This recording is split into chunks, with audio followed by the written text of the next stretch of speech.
Hear ye, hear ye. I'm Dave Nelson, and on the 7th day of August, the year of our Star-Lord 2014, I call to order this, the 19th meeting of the Sci-Fi Geeks Club. Let's commence with the roll call. We always start with, Mr. Matt Stein, are you here? Yes, Dad. If you and your wife were to role-play something in bed, what sci-fi characters would you choose, and why? She would be the three-breasted Martian from Total Recall, and I would be Arnold Schwarzenegger because Arnold Schwarzenegger. Now do Arnold Schwarzenegger's voice. Get down! It's one of my favorite things in the whole wide world. All right. Brad Ludwig, are you here? Yes, I am. Present and accounted for. All right. Your question is, Team Kree or Team Skrull, and why? That's a very complicated situation. Oh, come on. Why don't you make it uncomplicated and explain it to us? All right.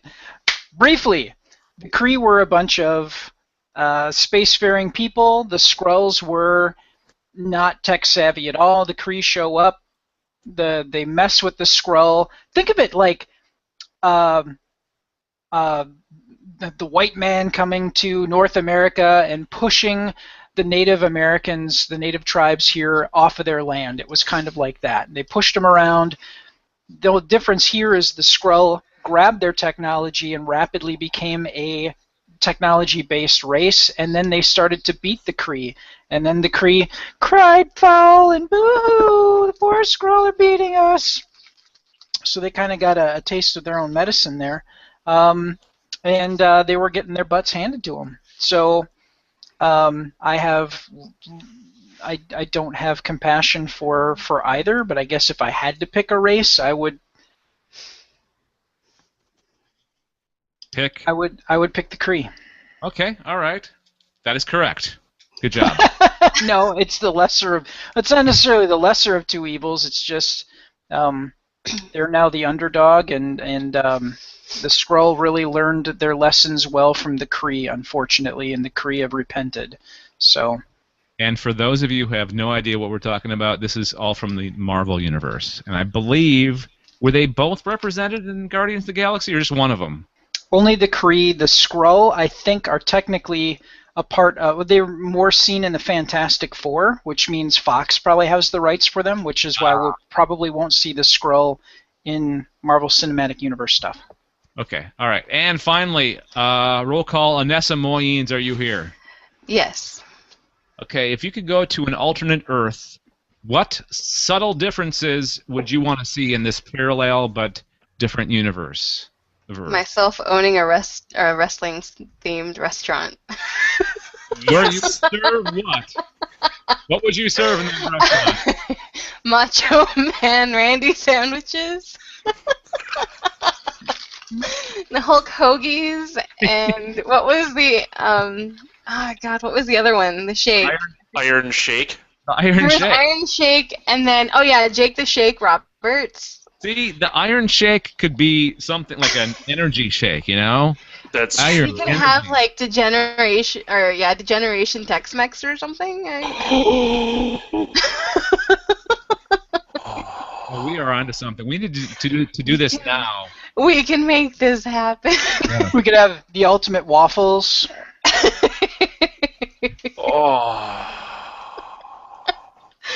It would be awesome. Or you could call it the ultimate waffler.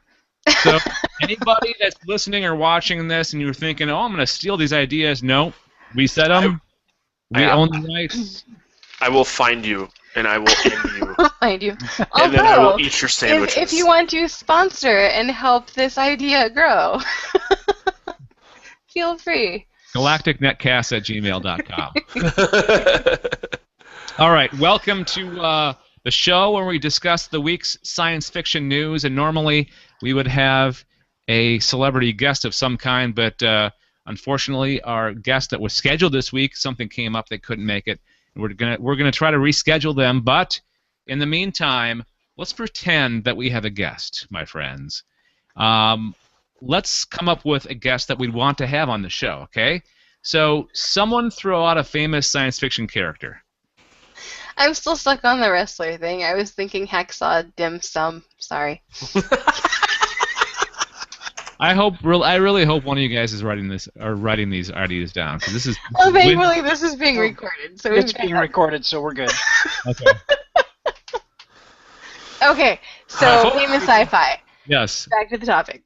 Famous science fiction character. Douglas Quaid. Or. Yeah, no. Everybody's like, or. No, it's your fascination with everything Arnold Schwarzenegger. We get it. Aww. We could totally do that, though. I mean, that would work out perfectly, because we could have someone do the voice, and that person could be Matt. Okay, yeah, let's do that then. That's going to be our fictitious, fake guest for this week, Douglas Quaid. And Son of a bitch. He's going to be voiced by Matt Stein. So welcome to the Sci-Fi Geeks Club, Douglas Quaid. How you doing? Well, thank you for having me on the show, Dave. It's so great to be here with you and the rest of the Sci-Fi Geeks. You know, one time I was on Mars, and I my head went outside, and it was so... Wow. You're really good at this upon yourself. You're really good at that certain thing, Matt. All right. Thank you for joining us all the way from Mars. Now, Brad, let's read the minutes from last week. What did we talk about on the last meeting during the last meeting of the Sci-Fi Geek? I'm broken. I have no idea what happened the last. Okay. Our guest geek was Ali Spagnola of the Power Hour. Very, very interesting individual. The stories that we had. So we'll start with Matt. And Matt shared with us the Deadpool test footage that was leaked.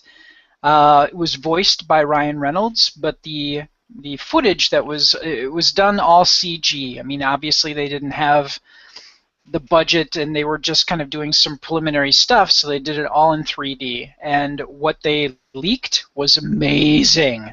It needs to be made as a film, and hopefully with the amount of traction that got on Facebook and social media, somebody over at Fox is it Fox? Yeah, Fox is going to probably jump on that. So I hope so. Since last week's episode, I went back and watched a little bit of X-Men Origins Wolverine, and Ryan Reynolds didn't play Deadpool. He played the human that is Deadpool, right? He just played the guy that would become Deadpool. Did you watch it all the way through? Oh no, I didn't watch it all the way through. And that's a fair question. Yeah. No, it's not because I didn't like it, because this is really inside-y stuff, because we were talking on Facebook today about how I didn't like Thor: The Dark World because I only watched a little bit of it. I have since recanted that and said I love the movie, and one could think that this is the same situation, but I just haven't gotten around to watching the rest of it. So explain more, Brad, please. Okay, in the comics, he is another part of the Weapon X project, which is the same project that developed Wolverine, or gave him his adamantium skeleton. Wade is that's his regular name, not Deadpool. But Wade had terminal cancer. He was going to die. And so with nothing to lose, he signed up for the Weapon X project, and his body was horribly scarred from all the treatments that he got. He kind of got a good news, bad news thing. The good news is he now has regenerative properties. The bad news is his body will never... His regenerative sort of template starts at the point where he's horribly scarred. So he will never look right. His face is horribly scarred and disfigured, which is why he has a full face mask. But he is a master assassin, high level of agility, and skilled marksman, excellent with the sword. In Wolverine Origins, they totally botched him horribly. and did something to him that doesn't exist in the comics, which isn't always a bad thing, but what they did was just totally screwed up his character and destroyed him. So this would be, hopefully, with this footage, they would completely reset that and make him right. And that's what this footage really showed. And Fox has a history with this latest X-Men movie of kind of bringing it back around again and fixing things. So maybe they would do that with it as well. Yeah, they totally have the opportunity now with the blank slate that this X-Men film has created to fix that. So now would be the time. All right. The next story is the story I brought to the table, which is NASA's new spacecraft will have a Star Trek-like cockpit. The Orion spacecraft, instead of having a lot of gauges and everything that you saw in like the missions that were done to the moon, and even the controls that were in the space shuttle. Space shuttle they started that project after the moon landings, so there were thousands of switches, literally thousands of switches. This would be more streamlined, it would be more ergonomic, and it would have a console that would be kind of like a glorified smartphone, so the appropriate things that you needed to be aware of would pop up on the screen, and as you dealt with them, they would go away. So very, very interesting and space age approach, yes. I have a question for Douglas Quaid, our guest. Doug, is this how you got your ass to Mars on the Orion spacecraft? I went into a call, and I woke up and I wasn't entirely sure of what was happening. I don't know how I got to Mars. I think we can assume that my Schwarzenegger impression does not go much beyond. I don't know. Impression? What are you talking about? Douglas Quaid's really here. That's what I'm getting out of this. Wow. This is how the rest of this show is going to go, isn't it? Okay, Brad. Absolutely painful. I love you like a brother, but damn.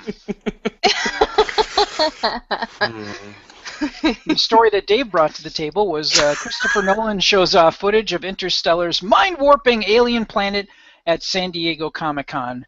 Boy, if you weren't psyched for Interstellar before that footage came out, your mind is probably blown, and we know for sure that Anne Hathaway is in the film, and it's the two of them in the spacecraft who are launched through the wormhole to try to find basically a new planet for mankind to inhabit, because Earth is broken, irrevocably broken, and there's no hope for it. So mankind needs to leave the planet or die.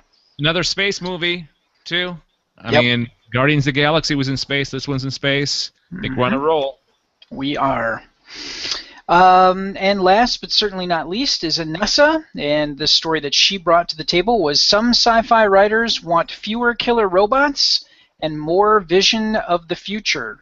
Basically, this story was talking about how everybody's pointing the fingers at each other. Science is pointing their fingers at the writers for saying, you know what, you need to write a brighter future instead of this dystopian crap. And writers are pointing their fingers at scientists going, but you keep making stuff that's totally horrible and can go horribly wrong, like sentient robots and stuff. So basically it's a stalemate, and we'll see who can make what happen here to kind of brighten up or lighten up our sci-fi fare that we've been getting. I don't think it was so much like pointing the finger at science going, you're making things that could kill us. I think they were just saying, you're not really making anything different. And I think that was the main point, was you're not really making anything different, and we need something new where we can kind of build off of that and go a different direction. And science is going, yeah, well, you're not really inspiring us with your writing, so. But I do agree that, yeah, there's a lot of dystopian stuff out there, and if people end up wanting to try something different and kind of get creative with things, that wouldn't necessarily be a bad thing, and it would give people more things to read. All trends must end, or not end, but It'll come back around again. It's cool. yeah. It's cyclical. All right, let's move Word. on to new business. And as always, Matt starts us off. By the way, before we get into the stories, we got something special and new coming up at the end of the show. I'm just going to tease it. I'm not going to say what it is. What? You'll have to keep listening to find out what exactly I'm talking about. But in the meantime... I have to keep listening? Yeah. Listen to me! Listen to me! All right, Doug, settle down. All right. Now, I want to talk to Matt now. Matt, what do you got for us as far as stories go? Well, if you don't like going outside and you prefer to play video games, good news, League of Legends is now a college sport. I saw this, I crapped a little, and then I was like, Dave, you gotta let me talk about this. I'm assuming you're not familiar with League of Legends. Yeah, can you explain? And Brad. Can you explain the game? Yeah, I'm really bad I'm at it, familiar so with yeah, I'm bad at it, so I some don't of like it. it. It's I don't even know how to describe it. There's four people on each team, and each person plays like a champion type character. So you have special powers and stuff, and each team spawns these little guys. And it basically the point is to destroy the other team's base, but you have to go through like these towers that shoot stuff at you along the way. So it's very very much fantasy, a lot of magic. It's kind of action, kind of RPG, kind of real time strategy. People love this thing. Like Dota 2 is very very similar to League of Legends, and Dota 2 has, I think they just did it. I can't remember what it's called, but there's like a worldwide tournament, and people win. I want to say like the amount you can win is somewhere close to $100,000, maybe $250,000, something like that. You can stream the whole thing online too. I'm gonna just Google it real quick. But yeah, so going back to the story a little bit, the Robert Morris University in Illinois has added a League of Legends team to their sports program for the school. So if you agree to go to Robert Morris, under a League of Legends scholarship, they will cover 50% of your tuition and 50% of room and board, which the yearly cost at Robert Morris is $31,600 for tuition and $14,400 for room and board. And that's just this year. Holy so crap. You figure $47,000, close to $46,000 on the nuts. So 50% off of that is, a $23,000 scholarship per year just to play a video game. Mm-hmm. As I read further into it, I got a little more interested to find out that there's currently 750 schools in U.S. and Canada that already have a video game league called the High School Star League. And this is apparently a big deal, which is surprising to me. But I believe the collegiate Star League is still kind of young. So Robert Morris is starting their varsity sports team that will take place in the Collegiate Star League. And if you apply to go to Robert Morris with hopes of joining their League of Legends team, they'll waive the application fee, which is kind of a big deal because college it's like $50, $100, so it was add up pretty quick. So for them to waive it is kind of a cool thing. But Holy crap! Yeah. yeah, I saw that, and it was. Currently, they're just doing League of Legends, but like the high school Star League does Dota and League of Legends and StarCraft 2, which are kind of the big three multiplayer. Well, isn't StarCraft huge in Korea, like in South Korea, where these kids will to the point where they just keep playing and don't eat and starve to death and die? Yeah, it's crazy. That was World of Warcraft. I don't know what you're talking about. I think they did it with StarCraft too, didn't they? StarCraft is huge in Korea, and they have StarCraft. I think there were some extreme cases. They just get really obsessive with certain video games. Yeah. Which doesn't really surprise me, but I finally found the prize money, and I was way off. First place for the Dota 2 International Tournament this year was $5,026,778. Wow. Yeah. That's so crazy. there's money to be made in playing video games, but much like any sport, you have to be so ridiculously good and invest all of your time that it's not easy just to play video games. There's a lower barrier to entry, though. I mean, you don't have to. You don't begin with physical ability, right? I mean, because most of these athletes that are successful at athletics, whatever endeavors they're into, is they're actually endowed with physical strength or agility or whatever. Yeah, I feel like to be an athlete, you have to have a natural gift. You know, your DNA will say, like, yeah, your body is allowed to become this big, or Yeah, your but body is able to hit these top speeds. And you've got reflexes. You've got the ability to keep track of multiple things at the same time with your brains. Yeah, there's other abilities. Kind of a deal. I'm not saying that there isn't abilities that are put to use. I just think it's like Dave said. There's a much more level playing field for video games as at a younger age. I mean, your limit is, are you able to get your hands on a computer that can play the game? Yeah, that's the Yeah, only thing. because there's no real physical. There's not as many physical restrictions with video games as there are with other sports. So you don't have to be an awesome runner. You don't have to be like an awesome pitcher for a baseball team or something. And so if you get injured, as long as your hands are okay and you don't develop carpal tunnel, then you're pretty much good to go. And growing up doing this, you don't have to join a team. Your parents don't have to put up all this money for equipment and Just, training. well, their computer. Yeah, the Yeah. computer. A computer that can run the software and the software itself and the subscription. But Well, the I League mean, of compared to actual, I know League of Legends is free. Legends is free. Yeah. But you still gotta buy the software, and Mhm. if the kid has like their preferred mouse and whatnot. But yeah, aside from the initial startup cost, you don't have the same cost that you would have to get each year with equipment, replacing pads, replacing shoes, and all that good stuff. So the cost is significantly less than playing actual sports. I'm not good enough at video games to be like a professional athlete. I'm fine with that. But I think it's cool that it's now being recognized as something that does require skill to be good at. Yeah. Playing video games is over the course of the last 10 years or whatever has become less of like a faux pas and more. It's kind of like a hipster thing, like, oh, you play video games, yeah, and gamer girls and all stuff like that.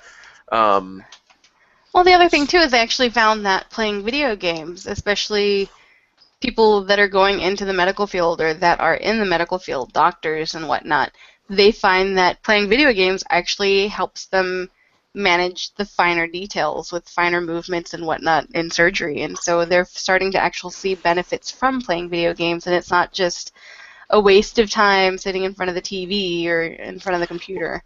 Well, it's so a lot of you're actually getting a lot of, like, I guess, hand-eye coordination, refining your skills, planning your moves. A lot of timing is involved, and so you're not going to get to the next mark if you don't hit a certain spot at a certain time. Yeah. So there's a lot more complexity to video games, and people are just now starting to realize that. If you look at various genres of video games, so you take a real-time strategy like StarCraft or Command & Conquer, you basically are doing project management. You're setting up a base, you're building a team to succeed at a goal. First-person shooters are more, there's team tactics, and you go back to the hand-eye coordination. If you see something, you gotta be able to move. Your hands have to move, and your eyes, and you gotta, and reflexes to do it faster than someone else. If you're into World of Warcraft and you do raids, you have to work in a team to accomplish a goal. So it's kind of a stretch to say that it's like real life scenarios, and these are things you can really apply at work, but it kind of does. I mean, we're getting to an age where kids sit and text people, and they use improper grammar and improper spelling, but there's still situations in which playing video games, yes, you're not with someone else, but you're still interacting just through technology instead of face to face. So it's kind of the silver lining in a dark time. Matt, have you thought about trying to play? I know I'm going to go off on a different tangent here. Have you thought about trying to play Marvel Heroes? I hear it's really, really good. I know that you're not into comic books, but I hear that the game's really good. It's fun. I think I did play it. There was a few free-to-play ones that I played. One, you created your own superhero. And I think Marvel Heroes Champions? was There was Champions. There was City of Heroes. not City of Heroes. I'll have to look it up on Steam. I think I did play Marvel though. It was not fun. It was just in a period where I played a lot of free MMOs, which are all the same thing over and over, just with different. They just look different. It's like run to this area and beat the crap out of 6 things, and then return and collect, and then go over here and do this. And I get those games get old of me really quick because I have a really short attention span. So there has to be shiny red ball. There has to be like really good story for me to really get into the game. Brad, did you say you played that? Yeah, I played Champions and Marvel. Marvel Heroes? Marvel Heroes, yeah. And I haven't had the time to play it in a while, but when I did play, it was wonderful. I enjoyed it a lot. That's the other thing. Those MMOs are such a time commitment. They can be, yeah. I think I played Neverwinter with some of my old coworkers, which is a Dungeons and Dragons MMO. And just to get my character to the max level, it was like 40 or 50 hours of my time. So I'm starting to get really, really off topic here, but for you to really be effective and get the most out of a game, you're looking at days and days of your life spent doing this. And unfortunately, this company expects me to show up 40 hours a week for them. Yeah. All right, cool. All right, I think they're here to stay. I think video games and video game competition is here to stay. So bring it on.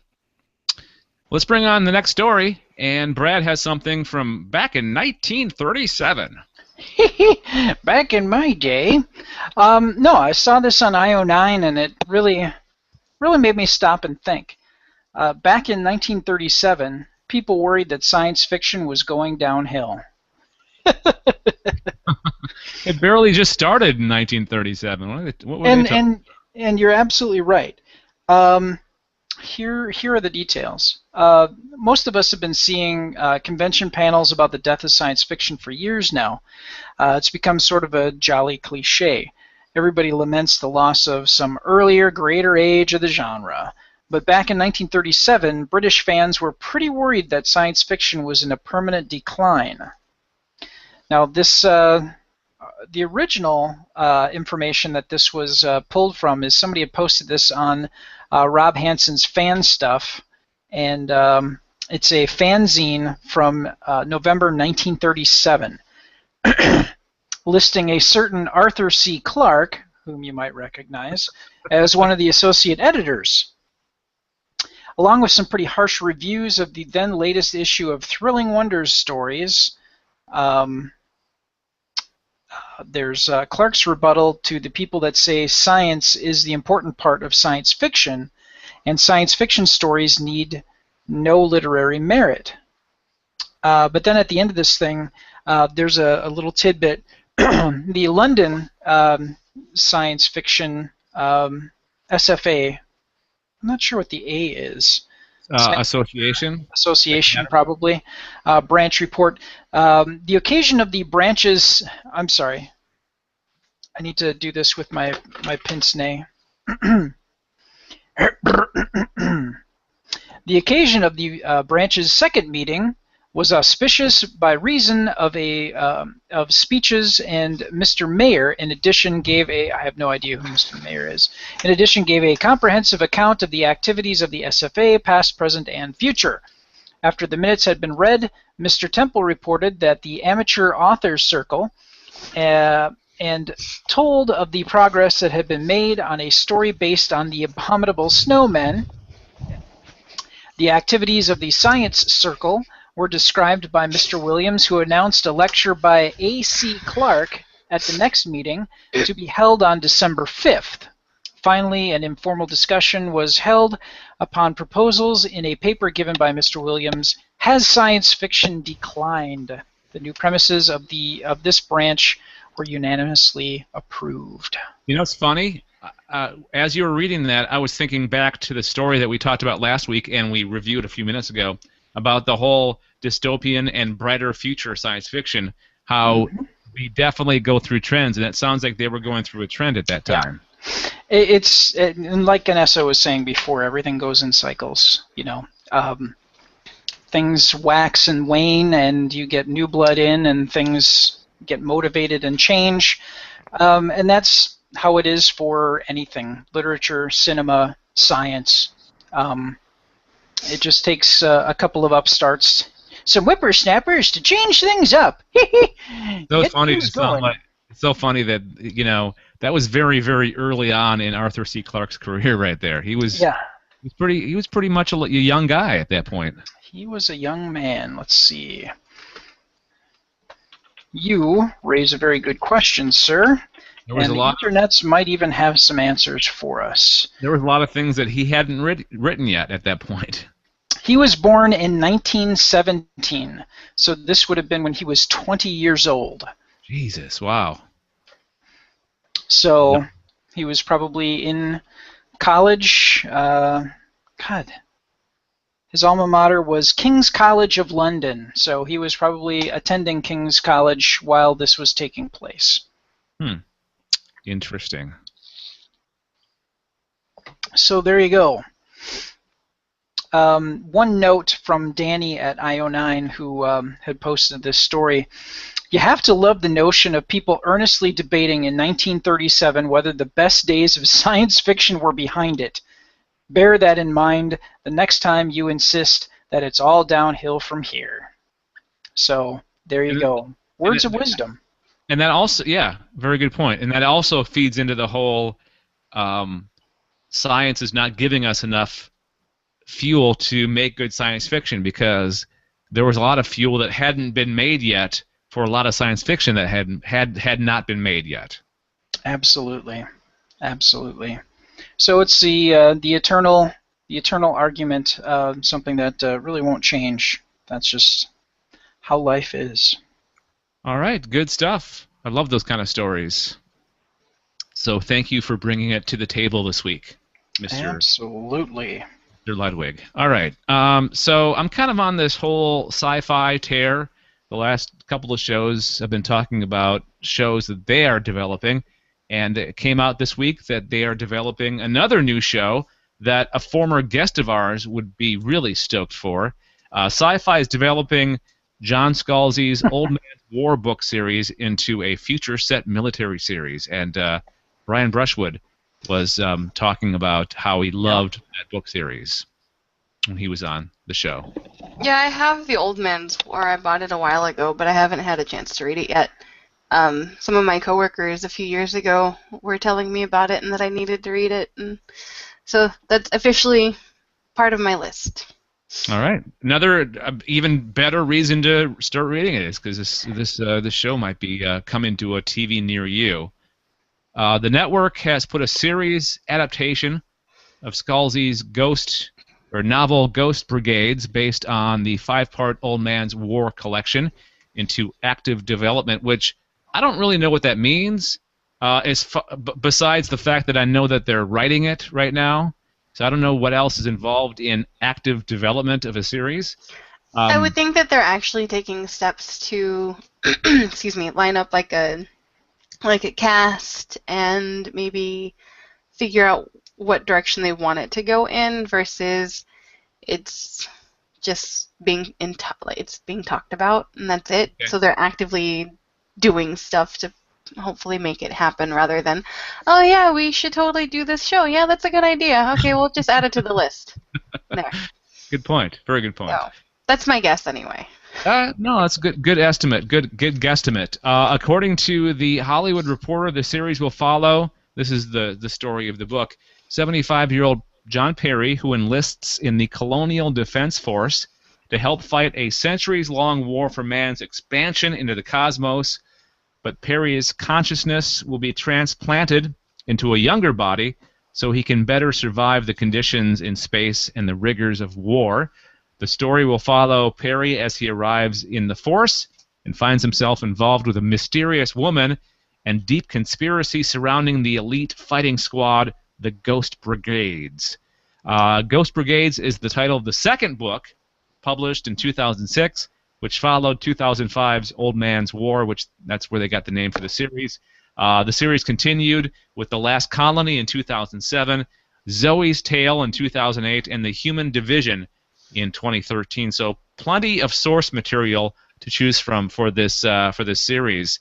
And I'm getting a big-time, like, Battlestar Galactica vibe on this for some weird reason, because it's very militaristic, right? Conspiracies involved, possibly. And also, I'm getting kind of a Ender's Game vibe as well. Yeah, I kind of got that too. Kinda, I guess. I know Old Man's War, like, people don't really start fighting until, like, way in their later years, and they live, I guess, longer lives, and so it would be more of the, I guess it could have kind of the same vibe as Ender's Game, it's just later in life. Okay, yeah. So that makes sense. At least that's what I've understood. I could totally be wrong. I own the book, I just haven't read it yet, so. the Ender's Game connection that I got was the whole not actually being there to fight, because in Ender's Game, he was never actually, well, spoiler alert, he never actually went to war. He fought it remotely, and this is kind of the same deal. He's getting his consciousness transplanted into the body of somebody that's younger. Yeah, I'm trying to remember because I've actually read a short story that kind of ties into Ender's Game. Or not Ender's Game, Old Man's War. But I don't remember the transplanting into the body bit.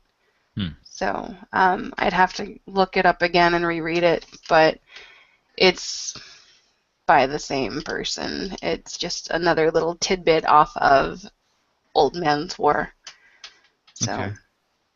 If this series actually gets on air, if all these series is that Sci-Fi is planning on producing, we're gonna have a whole lot of like pure science fiction coming our way very, very soon.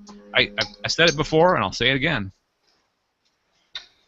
Looking forward to our very bright science fiction future on Sci-Fi. Woohoo!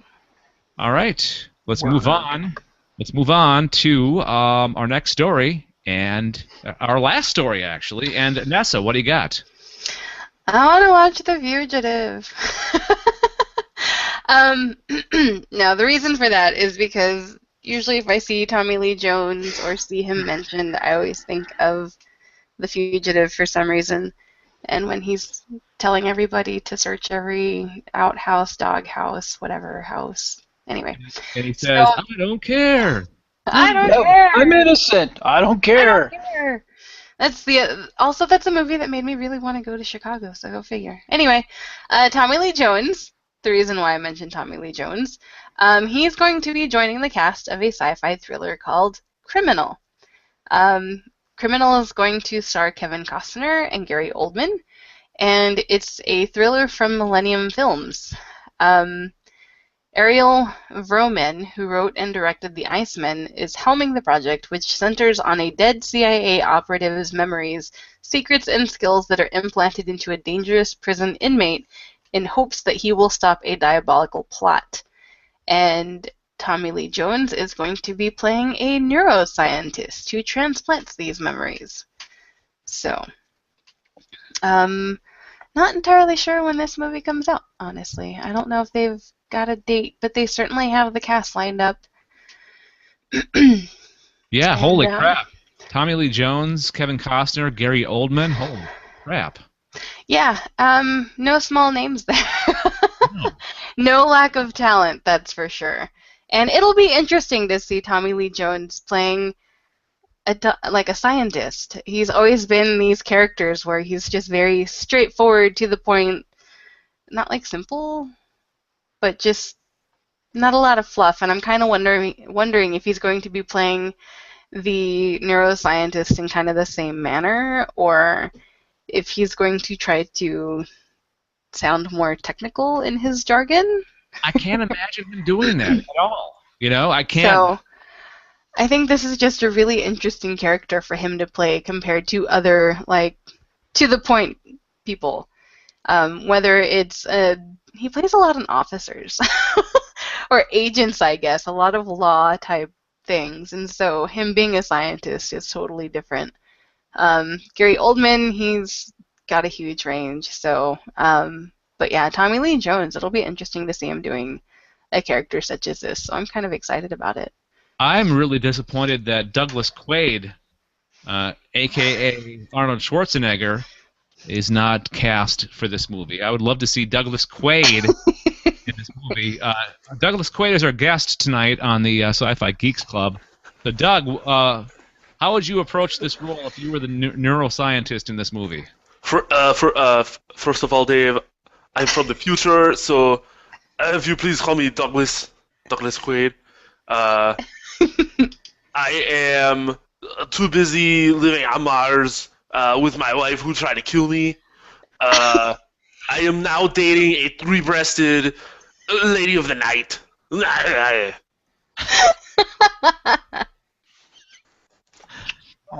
if we were actually basing this off of the remake of Total Recall, you'd have a totally different voice. Yeah, we're doing the original. Yeah. Okay. No one really wants to admit that the remake ever happened. Who starred in that again? Who was that? Was that Colin Farrell? Colin Farrell. I think so. Yeah. He's a dreamboat, but he should not be messing with Total Recall. Well, the coolest part of that whole movie was how they went from, I think, London to some other faraway city, and they went through the Earth. They went directly through the Earth, and they did this whole, like, they had to turn around so their gravity was all messed up for a second. They kind of had to flip. They did a whole gravity flip thing. It was weird. I don't know. Like, I think the special effects on the remake were really cool, but I don't know. There's something special about bad 80s action. Or really bad... Excuse me, Or 80s, really 90s. bad, yeah, or really bad 80s, 90s special effects when you get exposed to the Martian atmosphere and your eyes bug out. That was cool. Yes. That really sucked. Yeah, tell it.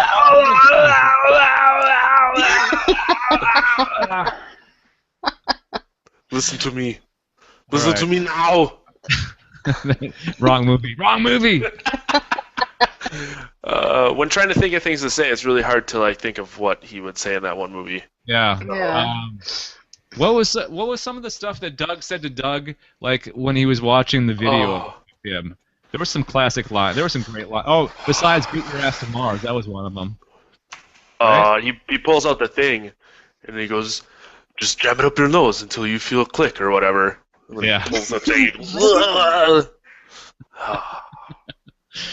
All right. Okay, so that's the news this week. That's the news, yeah. Let's start. Let's do our new feature, which is the Sci-Fi Geeks Quiz. We're going to see how much you really know about science fiction. We have different degrees of science fiction knowledge here on the panel. Each panelist will get 2 questions of their own, but if they fail to answer, any of the panelists can steal that question. If they fail to answer or they get the answer wrong, then one of the panelists can steal it. First person that buzzes in or just says, "Hey," you'll have the chance to answer the question. And the guest has the right at answering it first. So, Douglas Quaid, if you know the answer to any of these questions, be it Matt's turn or Nessa's turn or Brad's turn, you can steal it. You get the first option at answering the questions. All right? Okay. So, you guys ready to play the Sci-Fi Geeks Quiz? Sure. Yes. All right. First up is going to be Brad. Brad, are you sitting comfortably? Absolutely. All right. Your first question is, who wrote the famous 3 Laws of Robotics? Isaac Asimov. Jeez. Wait a second. No, you gotta let Doug Quaid. Gotta give him a second. Oh, I'm sorry. Oh. I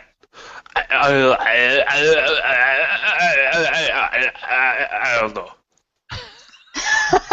Okay, so this is for Brad right here. All right. Congratulations, Brad. You got your first of 2 questions correct. Moving on to question number 2. Who is Alex Rogan? Who is Alex Rogan? Pass. He's the last starfighter. Wow, you are good, man. Congratulations.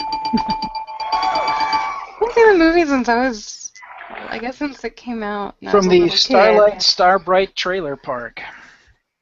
Is that what? He was recruited by the Star League to fight Zur and defend the frontier from the Kodan Armada. Was that a Marvel property? No.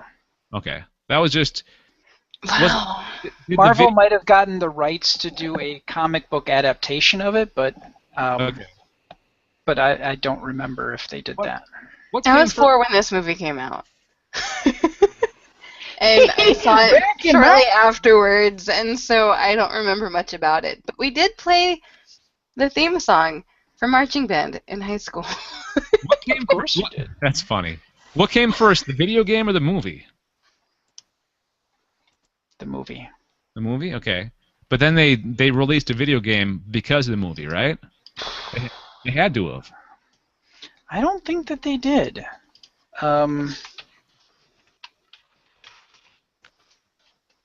Okay. No, I take that back. The game. No, there was a game. Okay. Oh no, I'm sorry. It's the Holy Grail of props. Somebody actually made a prop version of the last Starfighter game, and actually created a whole case for it and the whole 9 yards. Oh, cool. I do remember that story. From Oh, a couple okay. years ago. Yeah. So, it says on the Wikipedia's, a real The Last Starfighter arcade game by Atari is promised in the end credits but was never released. Nope. So. All right. Okay. So I'm going to change up the rules here. This is a work in progress. So the guest will have the first shot at answering if the person fails to answer or gets the wrong answer. Okay. I So think that's a good idea. Doug, Yeah. you'll have to wait until whoever's turn it is. If they don't get it, then you'll get a shot at it. Okay. Okay. This. It's didn't- really hard just I to didn't say quite hear that. okay. I didn't. It's really difficult to say things like that. I don't know. It's, instead of saying okay, I'm just gonna go hello there. Hello there. All right, Anessa, your turn. First question. Which of the following... Oh, hang on a second. I got to ask you, are you sitting comfortably? As comfortable as I can be in this tiny chair. All right. Oh. That's cool. Okay. Not your fault. My butt's just getting tired. Oh boy. First question. Which of the following movies was not adapted from a novel by Philip K. Dick? Which of the following movies was not adapted from a novel by Philip K. Dick? A. Blade Runner. B. Starship Troopers. C. The Adjustment Bureau. Starship Troopers was Heinlein. Are you positive? Yes. And you would be... Right. Congratulations. You guys are kicking some ass. I'm scared. I only know because Starship Troopers is by Heinlein. So. All right. See if you can go 2 for 2 here. On the TV show Fringe, on what campus was Walter? Or hang on one second. On the TV show Fringe, on what campus was Walter Bishop's lab? Harvard, because I never actually watched the show. You never actually watched the show, but you Never. know the answer? I'm guessing. That was a guess, if that was right. Holy crap. No, I've never actually watched the show. Like, Brad's like, you should watch it yet. I swear Not to one God, episode. I thought you watched it. I thought you watched the show. That's no, weird. I've never actually watched it. I thought you were a big fan. Okay, never mind. Nope, No. that's me. That would be Brad. So the game is tied. But But I guessed right. I'm really excited about that. Oh, wow. It just seemed like the college to pick. Good intuition. Very good intuition. Are we gonna play rickety sax while I answer? Because it's kind of gonna be like that. No negative, Matt. I didn't know any of the answers to their questions, so hopefully my first question is, what does sci-fi stand for? Because I know that. Well, that's not it. That's not Damn. not your first question, but this may be as easy as that, okay? First question is, what does the T stand for in the name James T. Kirk? Now, before you answer, this is multiple choice, okay? Okay. Is it A, Thomas, B, Tiberius, or C, Timothy? What is B? What? It's B, Tiberius. I didn't know that. Yeah. All right, you got it. Congratulations. Thank you for making these easy enough that my stupid ass can get them. You're not so stupid. far. Okay, so your final one, each of you gets a multiple choice and just a straight up answer. This is your straight up answer question, all right? Okay. Mm-hmm. What was the kind of ship Luke Skywalker flew during the assault on the Death Star in Star Wars Episode 4? What kind of ship did he fly during the assault on the Death Star? It's either an X-Wing or a Y-Wing. I'm going to go with X-Wing because that's... Yeah, X-Wing. Okay. See, I think you know a lot more about science fiction than you think you do. I know, like, basic science fiction knowledge. I've never said I didn't. I just, You're selling yourself short, Matt. I have a short attention span, and, yeah, I don't retain knowledge as good as the other two.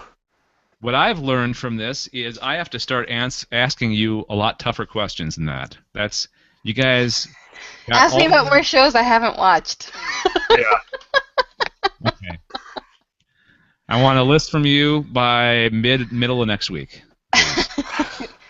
Is there a list of shows to choose from? I could just No. make them off the list. Aw. Not this one or this one or that one. All right, that's the Sci-Fi Geeks quiz. Congratulations to all you. We're tied up, one each. And we'll keep score from week to week, and we'll name a winner somewhere, sometime. I don't know. Maybe we'll do seasons or something like that, and then we'll do a playoff. I don't know. That works. Like I said, this is a work in progress. The winner gets a every 5 Randy Macho Man episodes. sandwich. There you go. Exactly. And All right. a Dusty Rocky Road milkshake. Oh. Before we wrap up, let's find out what's happening in the Galactic Netcast, what we're watching weekly summer movie draft. Do you have the latest details on that, Matthew? Yes, I do, David. You and I are in first place with a commanding lead of $1.2 billion. Did you say billion? Billion, yes. Wow. Yes. What we're watching weekly is in second with $1.1 billion. Holy crap! Team Hondo. Hondo. They really put forth a good effort with $819 million. And we're pretty much Considering that we were well, we just gained over 100 million in the past few days.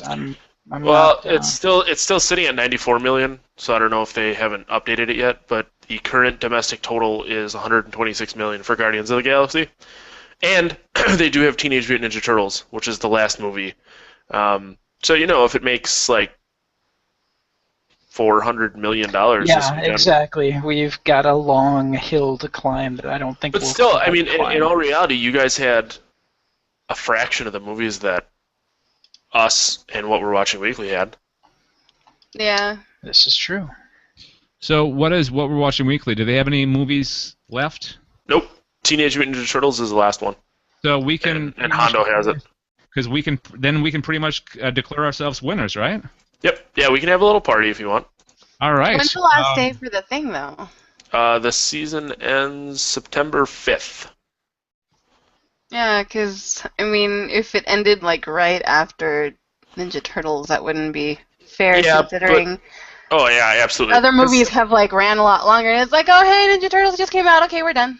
Yep. Yeah. So. So if it makes $400 million in like the next month, you guys are good. Boom. Yeah, as long as each movie makes, a couple $100 million each. Yeah. Or so. Okay. There's always hope. I think I'm gonna that dream. Matt and I'm gonna dream big. I think Matt and I should start celebrating now. I think I feel confident in the fact that we are going to win this summer It just movie. makes you look like a jerk, though. Mm-mm. What? I just finished our beer, or I just finished my beer in our honor, Dave. Okay. I was like, it just makes you look like a jerk. Why? I'm like, oh, we're gonna start celebrating now for the next month. I didn't say we were celebrating for a month. We're just celebrating right now. He said start celebrating. It ain't over yet. He never said we are or are not going to celebrate again next week, or the week after. The week after, For or the the week next after month. that, or It just seems mean. So how much? Okay. So how much? Okay. If Guardians of the Galaxy would dominate for the next 4 weeks, how much would they have to make for Anessa and Brad, Team Hondo, to catch up and win? Alright, let's see here. I gotta get out a calculator. Matt, not good with math. Wait, what were you? Well- What were you guys at? Like 1 point what billion? Well, I'm gonna figure out exactly what it is. It was 1.2 billion. We're at 800. They would have to make $412,253,553 more dollars than us in the next month for them to win. Okay, so I think it's safe to say that we can play this right now. Let's have a party. Have a party. Yes. Have a party. It's great when you Mean. throw our heads back and say party, party, party. I remember that turd of a movie I was made to watch. Yeah, there you go. It wasn't that bad. It was just weird. It wasn't good. it was pretty weird. See galacticnetcast.com and click on Sci-Fi Film School and find out for yourself. And look up the American Astronaut. American Astronaut. Yes, I definitely. couldn't remember the name of the movie, so thanks for reminding me what never to watch again. Hey, no You're problem. welcome. That's what we do. All right, that's going to do it for this episode of the Sci-Fi Geeks Club. Don't forget to leave us feedback, galacticnetcasts@gmail.com. We have a voicemail number, too. That's 805-328-3966. Subscribe, won't you? Go to iTunes or Stitcher, search for us there, or go to galacticnetcasts.com/subscribe. Follow us on Google+, Twitter, and Facebook. And join in the conversation about science fiction. Yes. You know what? My gavel disappeared. Hang on. I gotta recall the gavel. So you guys fill in time while my gavel comes up. I can't find my gavel. My gavel's nowhere to be found. What? No gavel? No gavel? My glasses. I can't find my glasses. Made me think of Velma. Hang on. Kill time. I'm still looking for my gavel. Killing it softly with this song. This is great podcasting right here. We forgot to thank our guest this week, Douglas Quaid. Thanks for joining us. Where can people find you online? .com. You can follow me on Twitter at Martian Bestest Ever Martian, Facebook.com/Douglas Quaid for President, Instagram. You can hashtag me at Ripley Muscles. I really want to watch Total Recall now. I really do. I watched Eraser and crap. It was a double feature. It's Eraser and another what's that? Crap? That's a movie? And crab. No. Oh, did you finally watch The Villain? No, I didn't. I also have yet to watch Hercules in New York. You gotta let me know how that one is. It's not going to be good, but I did find out that the DVD that I bought has his original voice tracks, and they took out that he was called Arnold Strong and gave him his real name in it. Oh, he was called Arnold Strong at one point? Yeah, because they didn't think calling him Schwarzenegger would work. Oh, Wow. okay.